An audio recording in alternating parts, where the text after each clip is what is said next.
Salam sejahtera untuk kita semua. Kasih Kristus bagi kita telah menyelamatkan kita. Kasih itu adalah anugerah yang sangat besar bagi dunia ini. Bagaimanakah kita hidup dalam kasih karunia ini? Waktu telah menghantarkan kita semua di akhir tahun gerejawi. Tahun atau kalender gerejawi menolong kita semua untuk tetap memandang Kristus dan hidup untuk kemuliaan Kristus. Pembacaan Alkitab hari ini akan menolong kita untuk hidup dalam kasih karunia Tuhan di tahun gerejawi yang baru.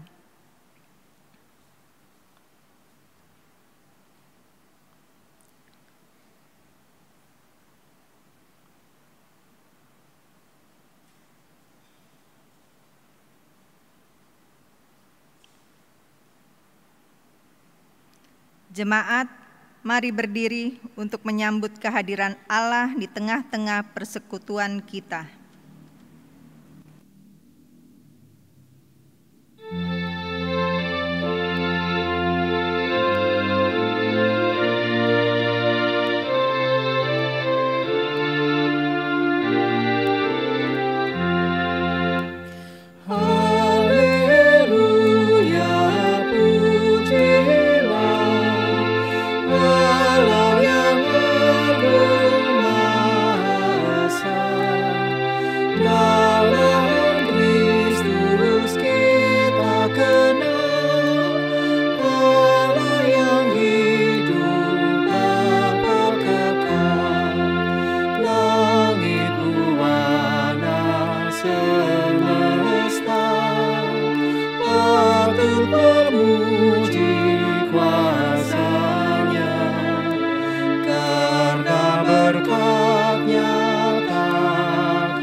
Jemaat, mari kita berdoa.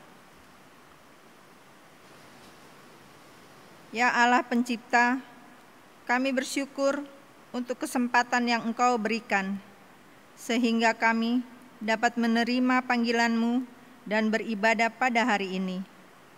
Ya Kristus, firman yang hidup, kami memohon hikmat-Mu yang akan menolong kami untuk selalu memandang wajah-Mu. Ya Roh Kudus, tuntunlah kami untuk menerima kebenaran firman-Mu. Karena kami yakin bahwa pertolongan kami hanyalah dalam nama Tuhan yang menjadikan langit dan bumi. Amin. Jemaat, mari kita membaca Mazmur 1 ayat 1 sampai 6. Kita membacanya secara berbalasan. Jalan orang benar dan jalan orang fasik Berbahagialah orang yang tidak berjalan menurut nasihat orang fasik, yang tidak berdiri di jalan orang berdosa, dan yang tidak duduk dalam kumpulan pencemooh. Tetapi yang kesukaannya ialah Taurat Tuhan, dan yang merenungkan Taurat itu siang dan malam. Ia seperti pohon yang ditanam di tepi aliran air, yang menghasilkan buahnya pada musimnya, dan yang tidak layu daunnya, apa saja yang diperbuatnya berhasil. Bukan demikian orang fasik. Mereka seperti sekam yang ditiupkan angin. Sebab itu orang fasik tidak akan tahan dalam penghakiman. Begitu pula orang berdosa dalam perkumpulan orang benar. Sebab Tuhan mengenal jalan orang benar, tetapi jalan orang fasik menuju kebinasaan. Jemaat dipersilakan duduk.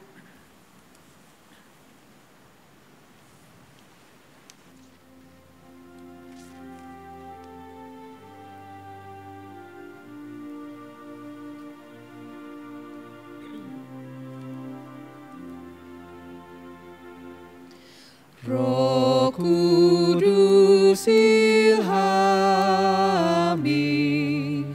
kami umat-Mu, datang dan kuduskan hidup yang merdu.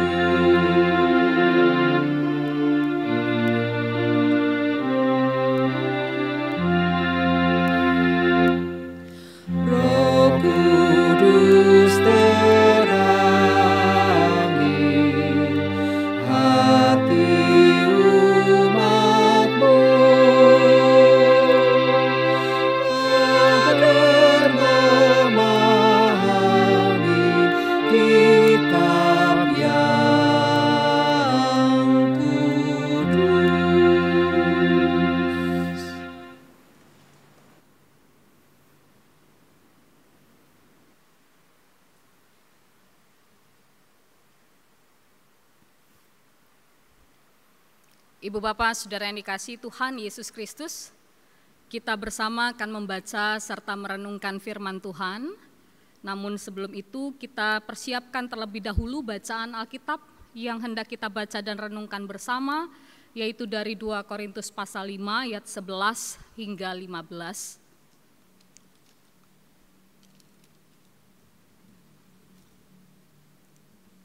Dan bila mana kita sudah mendapatkan bacaan Alkitab tersebut, mari bersama kita bersatu di dalam doa. Kita berdoa.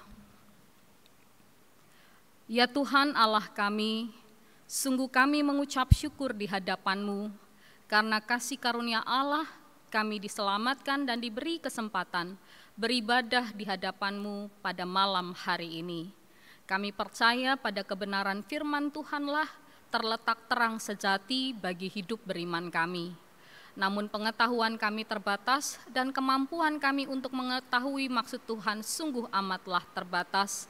Karena itu kami memohon kepadamu ya Bapa, berkenanlah menuntun setiap kami dalam pembacaan dan perenungan firman Tuhan ini dengan kuasa Roh-Mu yang kudus, agar melalui Roh Kudus semata kami beroleh pengertian yang benar akan maksud firman Tuhan, iman kami diteguhkan dan kami diberi kemampuan untuk dapat menjadi pelaku firman Tuhan. Kiranya Engkau berkenan atas kami dan melayakkan hamba-Mu ini di dalam pewartaan firman Tuhan. Demi nama Tuhan Yesus kami berdoa. Amin. Jemaat, marilah kita berdiri untuk mendengarkan firman Tuhan yang dibacakan dari 2 Korintus 5 ayat 11 sampai 15 yang menyatakan, kami tahu apa artinya takut akan Tuhan. Karena itu kami berusaha meyakinkan orang. Bagi Allah hati kami nyata dengan terang, dan aku harap hati kami nyata juga demikian bagi pertimbangan kamu. Dengan ini, kami tidak berusaha memuji-muji diri kami sekali lagi kepada kamu, tetapi kami mau memberi kesempatan kepada kamu untuk memegahkan kami, supaya kamu dapat menghadapi orang-orang yang bermegah karena hal-hal lahiriah dan bukan batiniah. Sebab jika kami tidak menguasai diri, hal itu adalah dalam pelayanan Allah. Dan jika kami menguasai diri, hal itu adalah untuk kepentingan kamu. Sebab kasih Kristus yang menguasai kami, karena kami telah mengerti bahwa jika satu orang sudah mati untuk semua orang, maka mereka semua sudah mati. Dan Kristus telah mati untuk semua orang, supaya mereka yang hidup tidak lagi hidup untuk dirinya sendiri, tetapi untuk Dia yang telah mati dan telah dibangkitkan untuk mereka. Demikian pembacaan Alkitab. Terpujilah Tuhan Yesus Kristus. Haleluya. Haleluya, haleluya,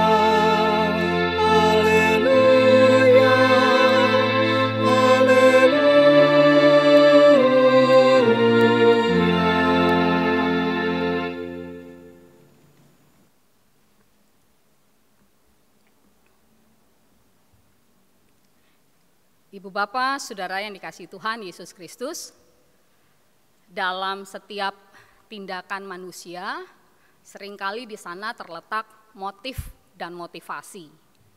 Motif adalah dorongan untuk melakukan sesuatu, atau boleh dikatakan sebagai kekuatan pendorong dari sebuah aksi.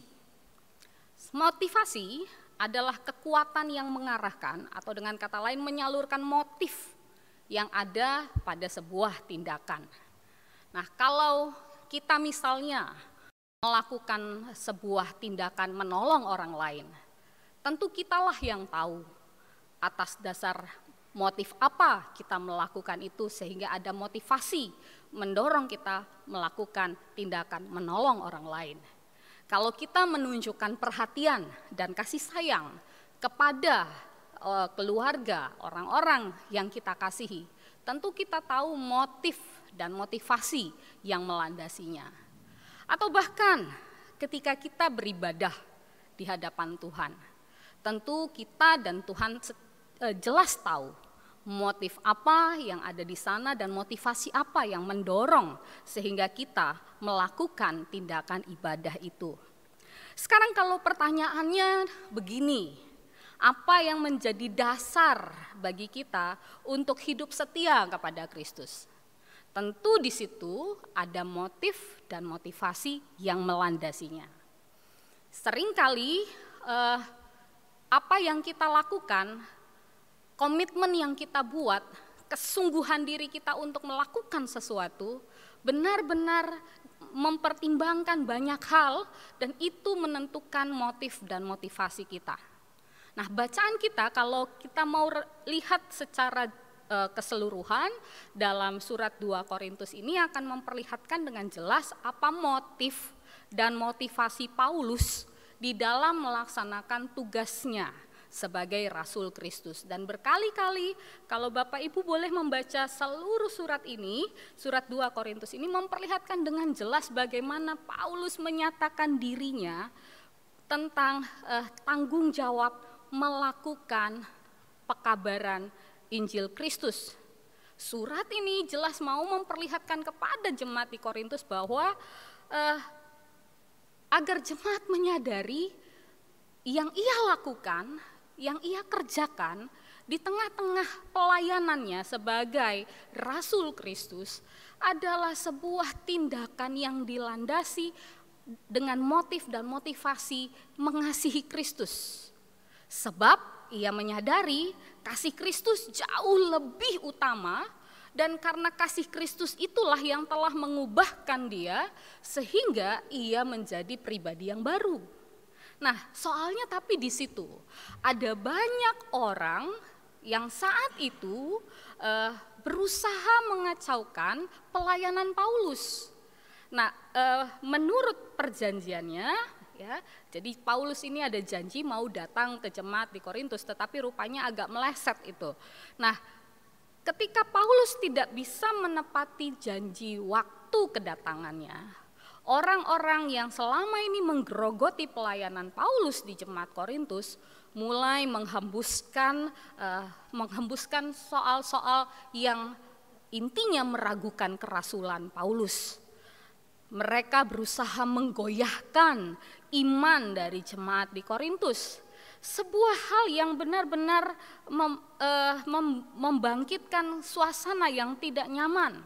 Paulus berbicara tentang sebuah ironi yang dialami oleh dirinya dan jemaat Korintus, bahwa seolah-olah dalam pandangan sejumlah orang di jemaat Korintus, Paulus ini sebagai rasul harusnya tidak mengalami penderitaan, karena bukankah dia rasul Kristus, lalu kemudian diragukan kerasulannya. Kalau dia susah, dia menderita, kenapa dia rasul Kristus begitu? Harusnya dia sudah merdeka dan bebas gitu. Nah, mereka lebih memandang pada tampilan fisik, pada tampilan muka, pada tampilan apa yang kelihatan. Tetapi Paulus mau menekankan bahwa dalam pelayanannya sebagai seorang rasul Kristus, dia menghadapi banyak tantangan, dia menghadapi banyak hambatan, dan bahkan dia diragukan pelayanannya karena status rasul yang dianggap sesuatu yang tidak sah dan resmi. Tapi bagi Paulus ada komitmen yang mendorong semangatnya, yang memotivasi dirinya. Motifnya adalah motif mengasihi Yesus. Paulus mengerjakan tugas pelayanannya karena ia didorong oleh kasih Yesus kepadanya. Ia melayani karena ia telah menerima anugerah Yesus Kristus. Dan anugerah itulah yang membuat Paulus hidup. Bukan hanya untuk dirinya sendiri, tetapi bagi Kristus yang telah mati dan bangkit bagi dia. Nah, Paulus mau menyatakan tentang kesungguhan melayani itu, kesungguhan untuk membaktikan diri pada Kristus tanpa menyadari hakikat kasih Kristus, sesungguhnya adalah sesuatu yang hambar dan hampa. Kalau orang melayani dan kemudian tidak menyadari betapa besarnya kasih Kristus, anugerah keselamatan yang ia terima di dalam Kristus, maka jangan heran pelayanan akan menjadi sebuah kesempatan show off, memamerkan diri sebagai orang yang dianggap punya kemampuan, orang yang bisa dipakai dalam jemaat, orang yang hebat. Kita mungkin sering mendengar yang seperti itu. Ada yang membangga-banggakan dirinya bahwa kalau saya pelayanan tuh saya pasti total, saya tuh begini. Gereja itu kalau enggak karena saya enggak akan berdiri. Nasaret itu paduan suaranya enggak akan bagus kalau enggak kayak saya. Misalnya, ini kan contoh ya. Contoh begitu ya. Ada banyak orang yang begitu, yang melakukan pelayanan dengan motif dan motivasi yang patut dipertanyakan. Nah, Paulus mengajak kita pada saat ini untuk lebih melihat ke diri kita secara mendalam, secara sungguh-sungguh. Atas dasar apa kita melakukan pelayanan ini? Atas dasar apa kita berbakti kepada Tuhan? Atas dasar apa kita memberikan persembahan? Atas dasar apa kita menolong orang lain? Atas dasar apa kita melakukan sesuatu yang baik bagi orang lain? Benarkah yang kita lakukan itu karena kita mengucap syukur kepada Kristus yang telah menebus dan menyelamatkan kita, atau supaya kita dianggap sebagai orang yang saleh di hadapan manusia? Itu yang Paulus pertanyakan. Paulus juga mau mengingatkan jemaat di Korintus untuk benar-benar belajar dari apa yang ia alami sebagai rasul. Orang mungkin bilang, bodoh sekali mau menderita, mau susah begitu sampai di penjara untuk melakukan pekabaran Injil seperti yang dilakukan Paulus. Tapi bagi Paulus penderitaan bukanlah hambatan untuk mewartakan tentang keselamatan Kristus, karena intinya bukan untuk menyenangkan manusia. Inti dari pekerjaan Paulus bukan untuk dia terlihat hebat di hadapan manusia. Inti dari pelayanan Paulus bukan supaya ia dianggap sebagai sosok yang luar biasa di hadapan manusia. Enggak, tidak sama sekali. Karena bagi Paulus, Kalau Injil itu tidak tersampaikan kepada banyak orang, maka amanat yang ia terima dari Kristus tidak akan bisa tersampaikan juga dengan baik. Dan komitmen yang dibangun Paulus adalah karena ia telah dikasihi oleh Allah melalui Kristus. Diberi kesempatan kedua dari orang yang membenci pengikut Kristus menjadi orang yang mengasihi Kristus dan meneruskan pekabaran Injil itu. Di sini kasih Kristus menjadi dorongan hebat bagi Paulus dalam komitmennya menjalani hidupnya. Nah, Ibu Bapak Saudara yang dikasihi Tuhan Yesus Kristus, Paulus menyatakan tentang fakta kematian Kristus sebagai sesuatu yang kuat mendasari perjalanan iman dirinya dan pengikut-pengikut Kristus, bahwa kematian Kristus di kayu salib dan kebangkitannya adalah pernyataan kasih Kristus yang sejati. Dia mengandung makna partisipasi, sebagaimana yang kita baca di ayat 14b. Jika satu orang sudah mati untuk semua orang, maka mereka semua sudah mati. Maksudnya adalah apa yang terjadi pada Yesus di kayu salib terjadi pada semua orang percaya. Dan ini berarti ada satu kesatuan di dalam Kristus. Kematiannya di kayu salib bukan hanya untuk menggantikan kita, tetapi sekaligus menyertakan kita di dalam kematiannya itu, dan sekaligus di dalam kebangkitannya dia menyertakan kita semua dalam kebangkitan itu untuk menunjukkan bahwa inilah kasih karunia Allah yang menyelamatkan dan menebus itu. Jadi Paulus mendasari dirinya dengan pemikiran yang seperti itu untuk memberikan pengajaran kepada jemaat di Korintus bahwa kesungguhan untuk mengikut Tuhan, kesungguhan untuk berkarya di ladang yang Tuhan sediakan, kesungguhan untuk melakukan segala karya-karya kita dalam hidup sehari-hari benar-benar harus dilandasi pada dasar yang kuat, dasar yang sejati, yaitu kasih Kristus itu sendiri. Ibu Bapak yang dikasihi Tuhan Yesus Kristus, di dalam Kristus semua kebaikan kita dimurnikan. Kita mengasihi karena Kristus telah terlebih dahulu mengasihi kita. Dan karenanya tidak ada motivasi lain yang harusnya mendorong setiap kita di dalam melakukan karya layan kita, karya bakti kita, semua hal yang kita lakukan dalam aktivitas kita hari-hari selain dari kasih Kristus itu sendiri. Tentu dalam hidup ini ada begitu banyak pergumulan yang kita hadapi. Hidup kita tidak selalu menyenangkan, hidup kita tidak selalu adalah hal-hal yang membahagiakan. Tetapi sekalipun penderitaan adalah bagian dari perjalanan hidup kita, di situ komitmen kita, kesungguhan kita di dalam melakukan aktivitas, di dalam melakukan karya dan pelayanan tidaklah boleh menjadi terganggu hanya karena untuk kepentingan diri atau menyenangkan orang lain. Kita mau belajar dari sikap Paulus dalam pelayanannya, bahwa baginya sebagai pribadi yang sudah didamaikan dengan Allah dan sekaligus dipercayakan pelayanan pendamaian itu kepadanya, dia tidak punya alasan lain selain daripada memberikan kasih yang sungguh-sungguh kepada Allah yang dinyatakan dalam perbuatan nyata. Jadi Paulus mau bilang, apapun yang kita kerjakan, kerjakan buat Tuhan. Apapun yang kita lakukan, lakukan buat Tuhan. Apapun yang kita nyatakan pada orang yang sederhana sekalipun, jangan lihat itu untuk kita lakukan bagi dia yang adalah manusia. Karena pada dirinya yang manusia di sana ada wajah Allah.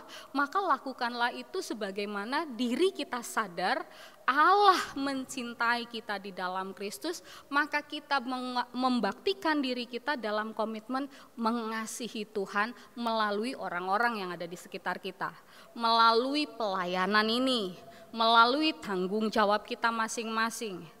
Tidak penting, garis bawahi ini, tidak penting bahwa pelayanan itu harus menyenangkan manusia.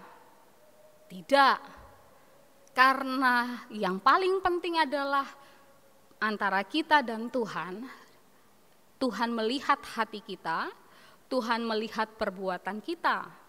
Tuhan mengetahui apa yang kita kerjakan, Tuhan melihat semuanya.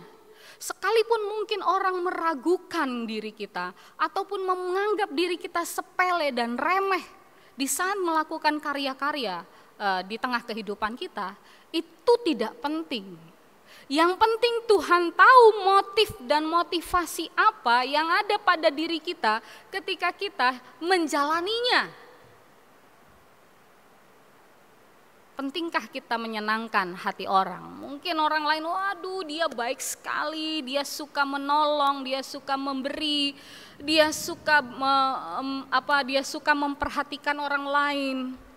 Tapi Tuhan tahu bahwa itu sebuah motivasi yang penuh dengan kepalsuan, sebuah motif yang dibuat dengan tujuan agar ia dianggap hebat di hadapan manusia.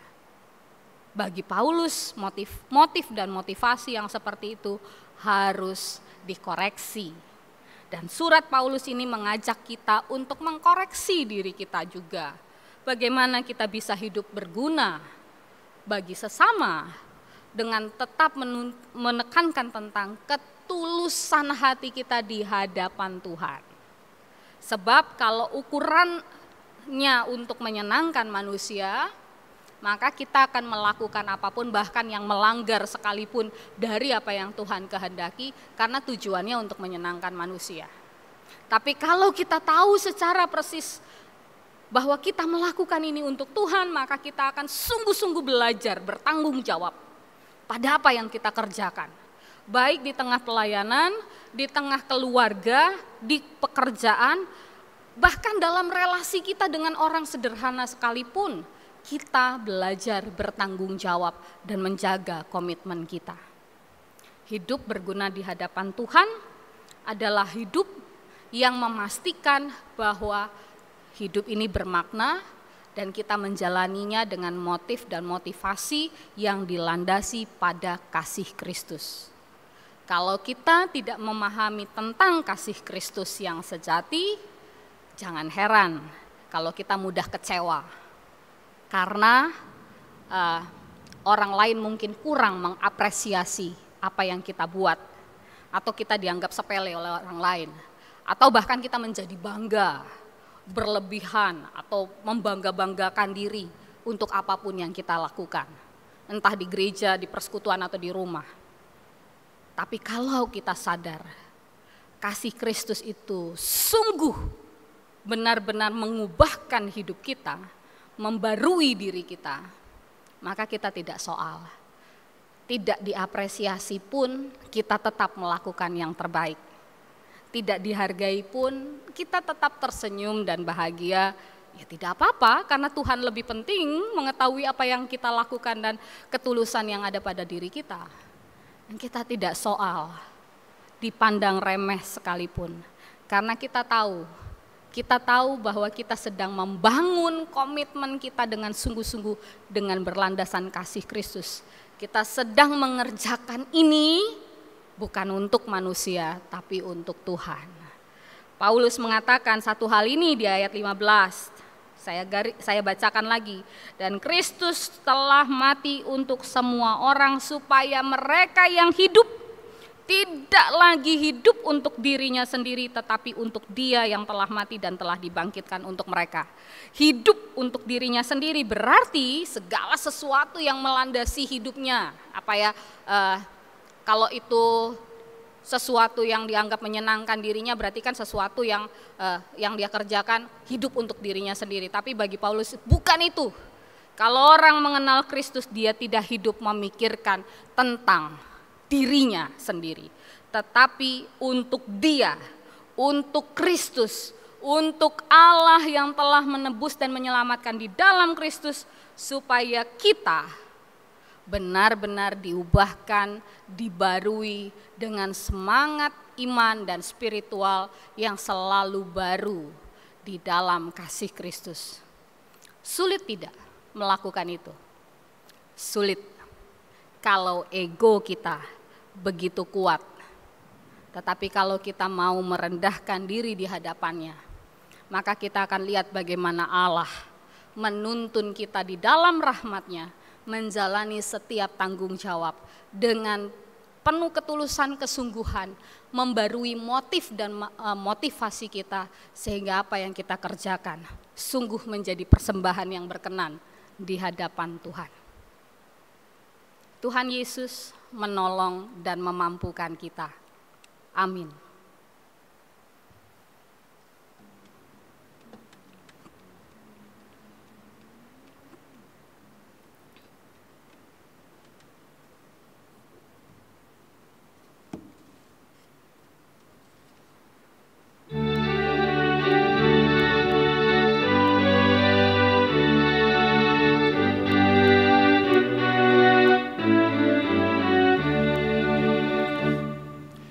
Tuhan Yesus sungguh sayang padaku, aku juga sayang padanya.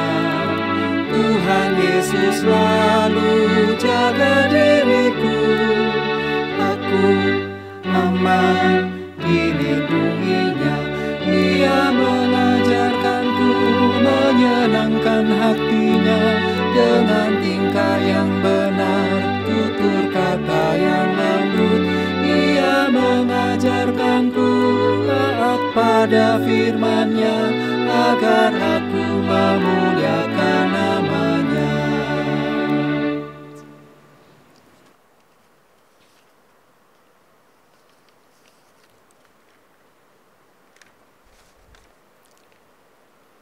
Jemaat yang dikasihi Tuhan, mari bersama kita berdoa di hadapan-Nya. Kita berdoa. Bapa di dalam surga, terpujilah Engkau Allah kami. Betapa kami mengucap syukur di hadapan-Mu, karena tuntunan kuasa Roh-Mu yang kudus bagi kami. Engkau menolong kami, memahami betapa dalamnya kasih Tuhan yang telah mengubah pribadi seorang Paulus. Ia menjadi pribadi yang sangat membaktikan diri bagi Tuhan karena telah mengalami kasih Kristus yang mengubahkannya.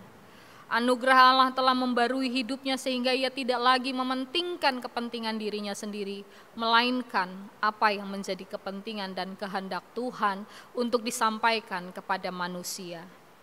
Terima kasih Tuhan, kami mau belajar untuk menjadi pribadi yang dibarui dalam motif dan motivasi kami, sehingga karya-karya kami benar-benar sebuah karya yang dilandasi pada syukur dan sukacita karena mengalami kasih Allah di dalam hidup kami. Seringkali ya Bapa, kami mengalami ketidakberdayaan saat menghadapi sesama kami manusia. Kami menjadi lemah ketika kami merasa apa yang kami kerjakan tidak diapresiasi. Ketika kami melakukan pelayanan dan tanggung jawab di tengah jemaat atau di keluarga atau di pekerjaan, tetapi tidak mendapatkan apresiasi yang baik, kami menyadari bahwa apresiasi itu penting bagi kami. Tetapi kami mohon Tuhan kiranya mengubahkan kami untuk menyadari, sekalipun tidak dianggap oleh manusia, sekalipun dipandang sepele dan remeh oleh orang lain, tetapi biarlah kami tidak berhenti untuk mengerjakan hal-hal yang baik, melakukan karya-karya yang baik, memastikan diri kami untuk terus memberikan yang terbaik dengan segala talenta, potensi yang Tuhan berikan pada diri kami. Sebab kami sadar menyenangkan hati manusia akan selalu mengalami kesulitan dan begitu banyak tantangan lainnya. Sebab kami tidak mungkin bisa menyenangkan manusia satu demi satu. Tetapi ketika kami melandasinya pada kasih Kristus, kami sadar bahwa apa yang kami kerjakan adalah bagian penting dari tanggung jawab kami untuk bersyukur pada Tuhan yang telah melimpahkan segala sesuatu. Entahkah itu pekerjaan, memberikan kami kesempatan bekerja, harta yang cukup, pengetahuan yang baik, dan talenta yang baik pada diri kami. Biarlah kami boleh menggunakannya semaksimal mungkin, sebaik mungkin, bukan untuk manusia, tetapi untuk Tuhan yang telah mempercayakan itu bagi kami. Ajar kami untuk tetap bertekun di hadapan Tuhan. Tambahkan kekuatan di dalam diri kami untuk dapat melanjutkan karya-karya yang baik. Berikan kami hikmat supaya kami tidak tergoncang dan menjadi lemah karena penolakan atau diremehkan orang lain. Berikan dan tambahkan kesabaran di dalam diri kami, sehingga ketika kami diabaikan, kami tidak menjadi pribadi yang menyerah dan masa bodoh, melainkan kami tetap boleh terus melakukan karya-karya yang lain yang dapat menjangkau banyak orang, sehingga kasih Kristus juga dialami oleh orang lain, sebab kasih Kristus itu telah mengubahkan kami, membarui kami. Terima kasih ya Bapa di surga, kami mengucap syukur untuk ibadah rumah tangga yang boleh kami jalani bersama pada malam hari ini. Persekutuan umat-Mu di Jemaat GPIB Nasaret adalah persekutuan yang boleh jadi karena rahmat Allah. Maka dimanapun kami berada, dalam keterbatasan kami untuk bisa saling berjumpa, Tuhan telah mengizinkan melalui ibadah daring ini secara bersama-sama. Kami mau memohon kepadamu Tuhan, berkatilah persekutuan umat-Mu di Jemaat GPIB Nasaret ini, supaya dimanapun kami berada kami saling menopang, saling menghibur, saling menolong, saling menguatkan, saling mendoakan, saling memperhatikan satu sama lain. Kami berdoa bagi majelis jemaat yang Tuhan pakai melayani di jemaat ini bersama dengan pengurus unit-unit misioner, pegawai kantor sekretariat, petugas keamanan, petugas kebersihan, semua ya Tuhan yang terlibat dalam tugas pelayanan di Jemaat GPIB Nasaret ini. Berkatilah mereka, orang-orang yang membaktikan diri mereka pada Tuhan melalui tanggung jawab pelayanan ini. Beri hikmat-Mu atas mereka, tambahkan kesabaran di dalam diri mereka untuk melayani Tuhan, baharuilah motivasi mereka, motif dan motivasi mereka di dalam mengerjakan tugas pelayanan. Biarlah Tuhan dimuliakan di tengah-tengah tanggung jawab yang mereka jalani. Berkatilah rumah tangga mereka agar penuh damai sejahtera dan kasih Tuhan, dan berkatilah karya pekerjaan mereka sehingga menjadi berkat bukan hanya bagi diri dan keluarga mereka, tetapi untuk siapapun orang yang ada di sekitar mereka, karena Tuhan yang memberkati dan memampukan mereka. Terima kasih Tuhan, kami berdoa bagi Bapak Pendeta Henry Yakob dan keluarga, kiranya kasih Tuhan senantiasa menuntun memberkati hidup mereka, dan juga para pendeta yang berdomisili di jemaat ini, kiranya Tuhan memberikan kekuatan dan kemampuan untuk terus menopang pelayanan di tengah jemaat-Mu ini, dan berkatilah rumah tangga mereka. Kami berdoa untuk proses pengurusan Tanah Waru yang saat ini masih berlangsung. Kami percaya Tuhan membuka setiap jalan yang hendak ditempuh oleh tim pengurusan Tanah Waru. Kami percaya Tuhan, Engkau membuat segala sesuatu berjalan dengan baik sesuai dengan maksud Tuhan.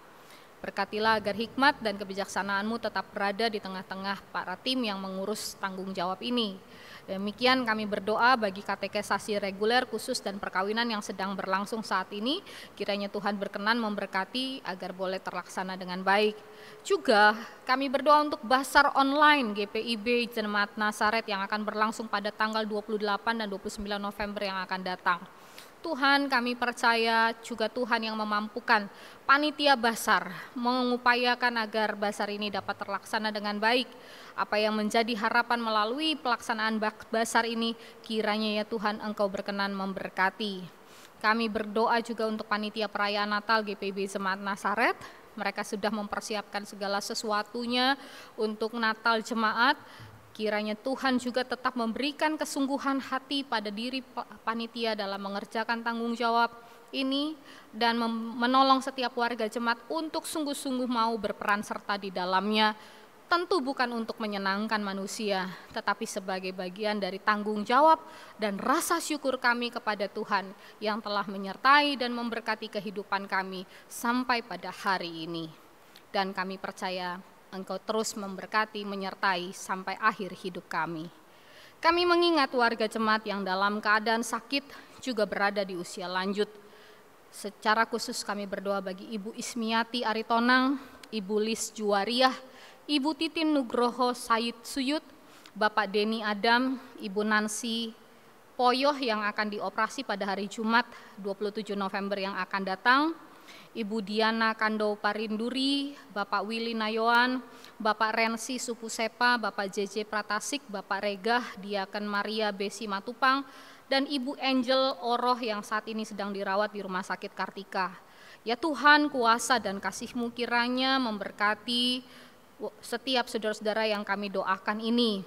Kami percaya Engkau memberkati obat yang digunakan, perawatan medis yang dijalani, dalam pertolongan dan kuasa Tuhan, kesembuhan, kekuatan yang baru, dan kasih Tuhan melimpah mengalir di dalam diri mereka. Biarlah mereka yang di usia lanjut tetap bersukacita di hadapan Tuhan, sebab sekalipun usia bertambah dan sekalipun tubuh lemah, tapi biarlah mereka melihat bahwa kasih setia Tuhan tidak pernah meninggalkan mereka. Kami berdoa untuk warga jemaat yang dalam proses pemulihan, Ibu Poyoh Oley, Ibu Kurniati Tambunan, Ibu Novita Setiadi Adam, Ibu Teli Wenas Pelealu, Mirela Priscilla Eluama, Pendeta T. Hatumesen Tapilatu, Ibu Uce Lekatompe Sigiri, dan Monica Agustina. Berkatilah ya Bapa dalam proses pemulihan yang dijalani. Biarlah mereka tetap memuliakan Tuhan dan bersukacita di hadapan Tuhan, karena Tuhan senantiasa menguatkan dan memulihkan, bahkan memberkati kehidupan pribadi serta keluarga mereka. Terima kasih Bapa di surga. Kami serahkan bangsa dan negara kami, para pemimpin bangsa kami, presiden, para menteri hingga pemerintahan tingkat desa, mereka yang duduk di perwakilan rakyat, mereka yang dipercaya menjaga stabilitas keamanan negara Republik Indonesia, TNI dan Polri, terutama di masa negara kami mengalami situasi penanggulangan virus COVID-19. Berkati semua upaya pemerintah di dalam meminimalisir penyebaran virus COVID-19, dan mampukan kami juga menjadi bagian penting dari bangsa ini yang bertanggung jawab memperhatikan protokol kesehatan sehingga penyebaran virus COVID-19 semakin hari semakin diminimalisir, dan kami pun boleh menjadi bagian yang bertanggung jawab untuk saling mendoakan mereka yang terjangkit virus COVID-19. Tuhan berikan kekuatan, kesehatan, dan pemulihan. Para dokter, perawat, tim medis yang bertanggung jawab untuk merawat pasien-pasien COVID-19 dan pasien-pasien lainnya yang saat ini dirawat di rumah sakit, Tuhan lindungi sertai, berkati mereka dan berkati keluarga mereka, beri kesehatan dan kekuatan serta perlindungan-Mu. Ya Bapa, inilah doa kami yang kami naikkan kepadamu di dalam nama Tuhan Yesus Juru Selamat yang mengajar kami berdoa. Bapa kami yang di surga, dikuduskanlah namamu, datanglah kerajaan-Mu, jadilah kehendak-Mu di bumi seperti di surga. Berikanlah kami pada hari ini makanan kami yang secukupnya, dan ampunilah kami akan kesalahan kami, seperti kami juga mengampuni orang yang menjang membawa kami ke dalam pencobaan, tapi lepaskanlah kami daripada yang jahat.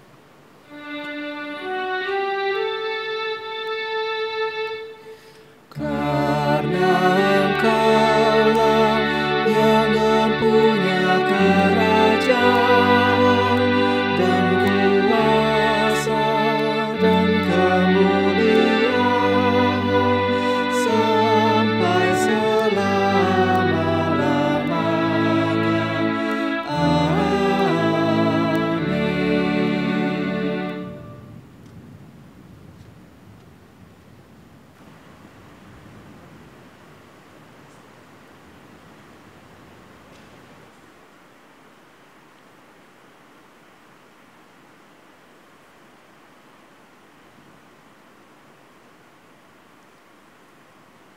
Marilah kita naikkan ucapan syukur kepada Tuhan dengan memberi persembahan kepadanya.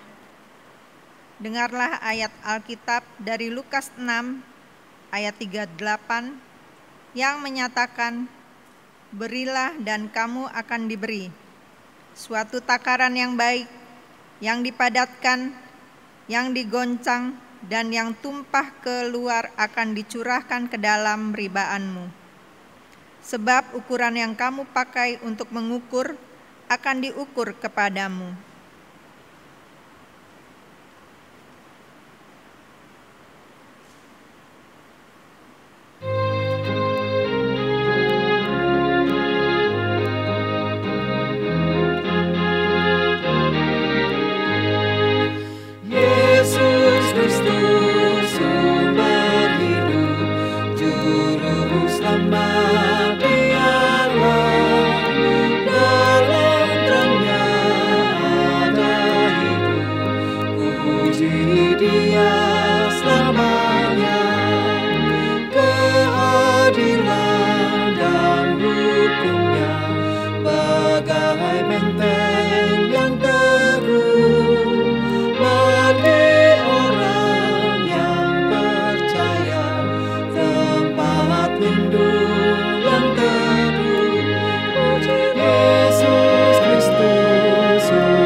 Jemaat, mari kita berdiri untuk menyerahkan persembahan syukur kita dalam doa pada Tuhan. Ya Tuhan, sumber segala karunia, terima kasih untuk semua berkat-Mu di sepanjang kehidupan kami. Terima kasih untuk penyertaan-Mu yang menuntun kami saat masalah mendera hidup kami. Inilah persembahan hidup yang kami berikan kepadamu. Pakailah seluruh hidup kami untuk kemuliaan nama-Mu, agar segenap ciptaan-Mu beroleh damai sejahtera. Amin. Jemaat dipersilakan duduk kembali.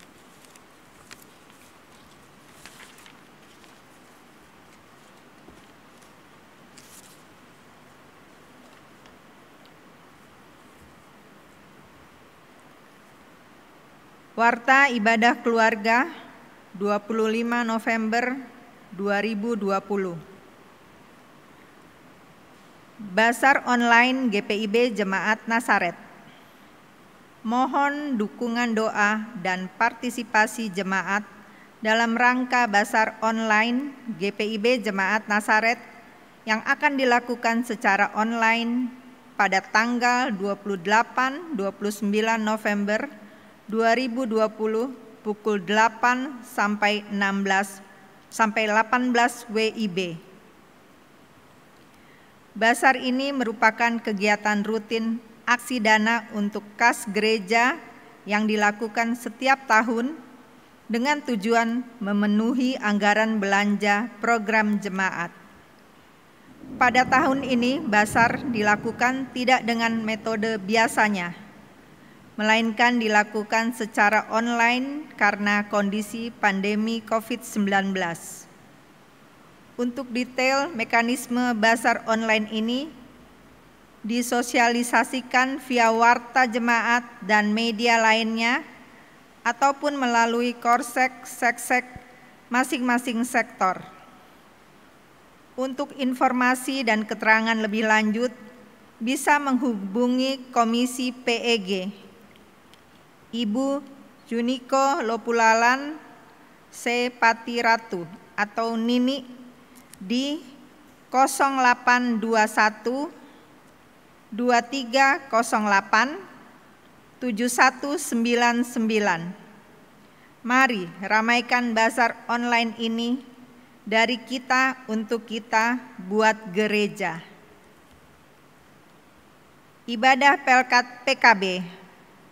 Ibadah Pelkat PKB akan dilaksanakan pada Sabtu 5 Desember 2020 pukul 10 WIB dengan tema diperbaharui untuk berkarya yang dibawakan oleh Pendeta Melani Peranginangin. Ibadah dilaksanakan secara virtual melalui aplikasi Zoom. Mohon partisipasi anggota Pelkat PKB dalam ibadah dimaksud. Pengumpulan pakaian layak pakai guna menunjang program berbagi kasih kepada para pengemis dan gelandangan yang ada di sekitar lingkungan pelayanan GPIB Jemaat Nasaret, maka melalui Majelis Jemaat, Komisi Germasa bersama ke-6 Pelkat akan mengadakan kegiatan Christmas on the Road dengan berkeliling membagi makanan, pakaian layak pakai, serta masker. Kegiatan akan dilaksanakan pada Sabtu 12 dan 19 Desember 2020. Untuk menunjang terlaksananya kegiatan ini, mohon partisipasi warga jemaat dengan menyumbang pakaian layak pakai untuk dibagikan kepada mereka yang membutuhkannya.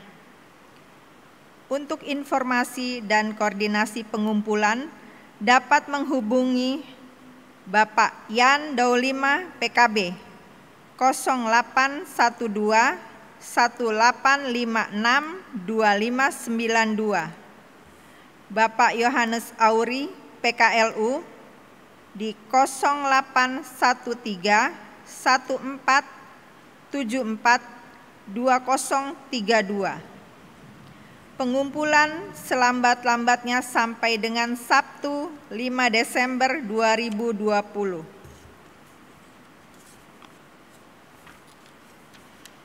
Pembinaan webinar Smart Parenting.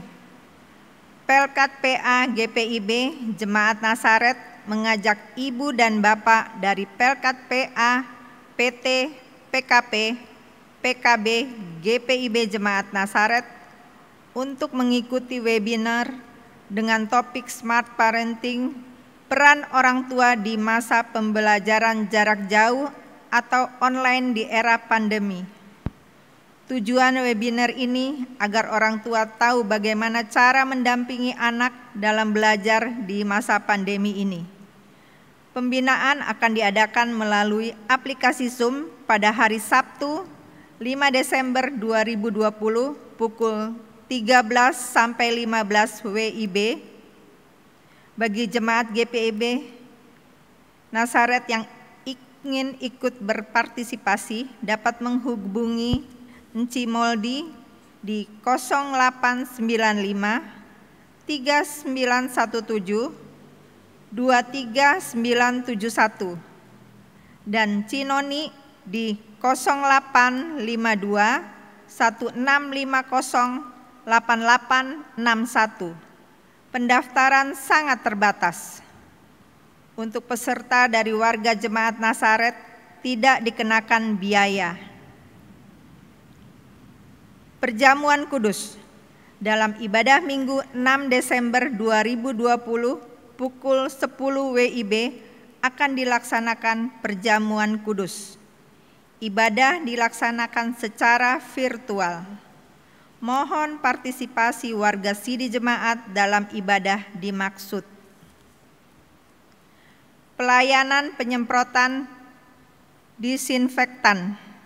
Komisi Germasa melalui Majelis Jemaat akan melaksanakan melayani penyemprotan disinfektan secara gratis di rumah-rumah warga jemaat dengan ketentuan warga jemaat terdaftar yang lingkungan tempat tinggalnya terdampak virus atau dalam zona yang mengkhawatirkan. Penyemprotan dilaksanakan setiap hari Sabtu di minggu kedua dengan target 5 rumah warga jemaat setiap bulannya, sesuai permintaan yang masuk.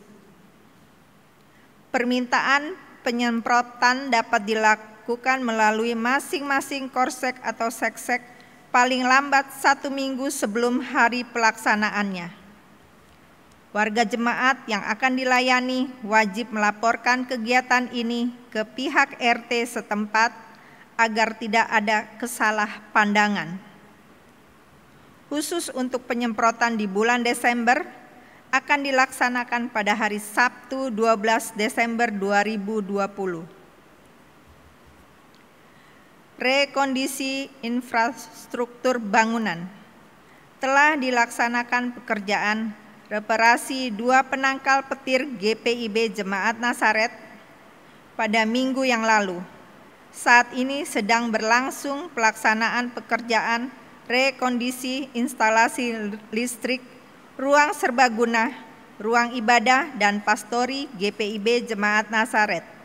Berikut foto pelaksanaan pekerjaan dimaksud.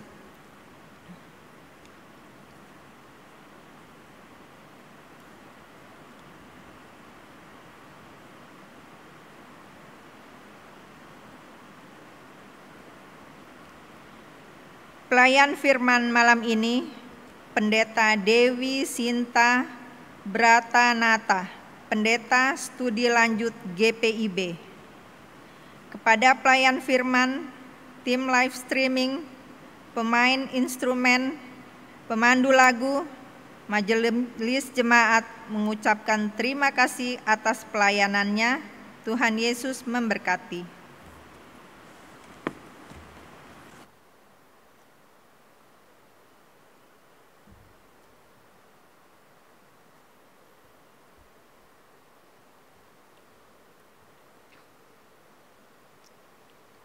Ibu Bapak, Saudara yang dikasihi Tuhan Yesus Kristus, belajarlah dari jam dinding, begitu filosofi kehidupan jam.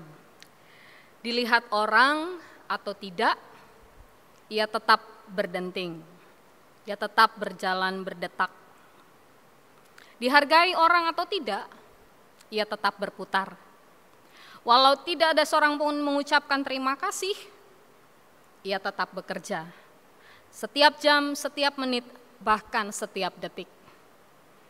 Maka teruslah berkarya yang baik, yang berguna, bukan untuk menyenangkan manusia, tapi untuk Tuhan yang telah menebus dan menyelamatkan kita, dan yang oleh karenanya kita beroleh kehidupan.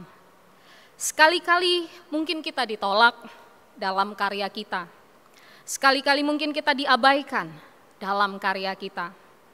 Tetapi kendati begitu, tetaplah terus berkarya dengan menyadari bahwa Kristus sungguh mengasihi kita dan Ia meletakkan kasih itu di dalam diri kita supaya kita dibarui dalam motif dan motivasi kita saat berkarya dan karenanya berguna bagi Tuhan.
orang kan datang apabila engkau menjadi saksi teguh.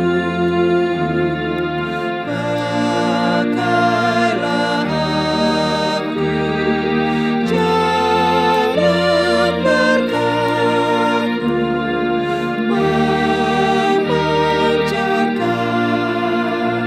cahayamu.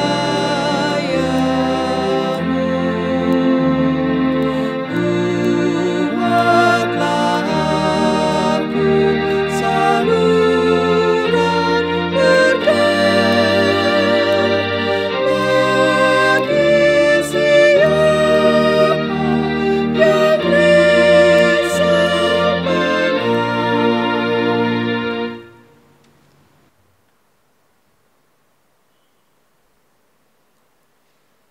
Jemaat, arahkanlah hati dan pikiranmu kepada Tuhan, dan terimalah berkat-Nya. Kasih karunia Tuhan Yesus Kristus, dan kasih Allah, dan persekutuan Roh Kudus, menyertai kamu sekalian.